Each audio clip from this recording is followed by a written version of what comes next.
আজ আমি আপনাদের সঙ্গে শেয়ার করব কুঁদরি বা তরুলি আলুর একটা মজাদার তরকারি রেসিপি। এই রেসিপিটি এতটাই সুন্দর খেতে লাগে যে এটা একবার ট্রাই না করে দেখলে কিন্তু আপনারা এর স্বাদ বুঝতে পারবেন না। যারা তরুলি বা কুঁদরি খেতে ভালোবাসেন তাদের তো এটা ভালো লাগবেই, যারা ভালোবাসেন না খেতে তারাও কিন্তু একবার খেয়ে দেখতে পারেন, এতটাই সুন্দর লাগে খেতে।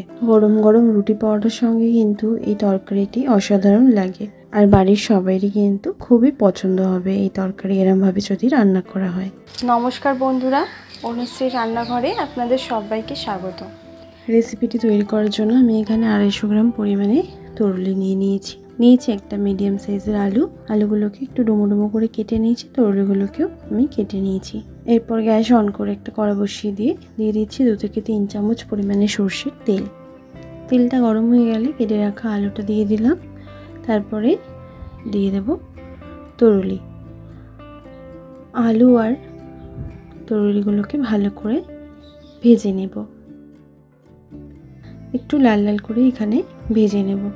এরভাবে একটু ভেজে নিলে কিন্তু রান্নার স্বাদটা খুব সুন্দর হয়। আলু আর কুঁদরি ভাজা হয়ে গেছে, এরপর এগুলোকে আমি তেল থেকে তুলে নিলাম। আর একটুখানি সামান্য পরিমাণে তেল আমি অ্যাড করে দিলাম। ফোড়নে দিচ্ছি 1/2 চামচ পরিমাণে গোটা জিরে, আর দেব সামান্য একটুখানি হিং। ফোড়নটা একটু ভাজা হয়ে গেলে একটা ছোট সাইজের পেঁয়াজ কুচিয়ে নিয়েছি আমি, পেঁয়াজটাকে দিয়ে দিলাম। পেঁয়াজটাকে দিয়ে একটুখানি ভেজে নেব, পেঁয়াজের কালারটা যতক্ষণ না চেঞ্জ হচ্ছে। পেঁয়াজের কালারটা এবার চেঞ্জ হয়ে গেলে দিয়ে দিচ্ছি একটা মিডিয়াম সাইজের টমেটো কুচি। এর সাথেই দিয়ে দিলাম স্বাদ মতো নুন, এতে করে টমেটোটা কিন্তু তাড়াতাড়ি নরম হয়ে যাবে।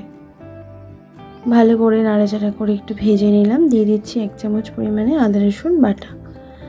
আদা রসুন বাটাটাকে দিয়ে একটুখানি কষিয়ে নেব যাতে আদা রসুনের কাঁচা গন্ধটা কেটে যায়। আদা রসুনের কাঁচা গন্ধটা একটু কেটে যাওয়ার পর দিচ্ছি 1 চামচ পরিমাণে ধনের গুঁড়ো, 1/2 চামচ পরিমাণে জিরের গুঁড়ো, দিচ্ছি একটুখানি ঝাল লঙ্কার গুঁড়ো, আর 1/4 চামচ হলুদ গুঁড়ো। ঝালটা যে যেমন খান সেই অনুযায়ী কিন্তু এখানে দেবেন। আর একটুখানি দিয়ে দিলাম জল, দিয়ে এবার মশলাটাকে আমি কষিয়ে নেব। মশলাটা কষানো হয়ে গেছে, সাইড থেকে তেল সেপারেট হতে শুরু করেছে। এরপর আমি ভেজে রাখা তরুলি আর আলুটা দিয়ে দিলাম, দিয়ে ভালো করে মশলার সঙ্গে কষিয়ে নেব।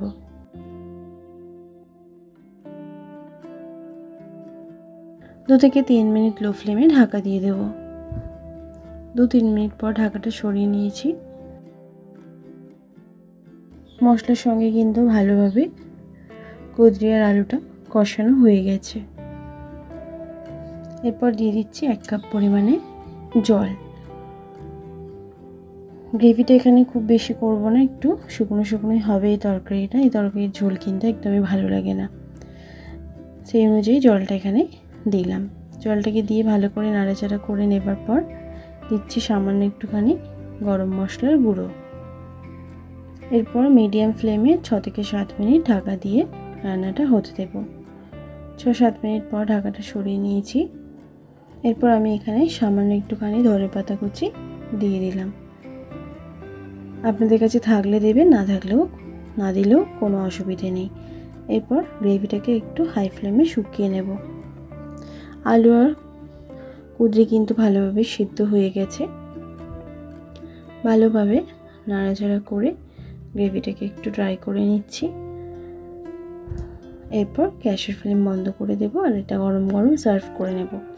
এই রেসিপিটি দেখতে যতটা সুন্দর লাগছে খেতে কিন্তু ততটাই সুন্দর লাগে।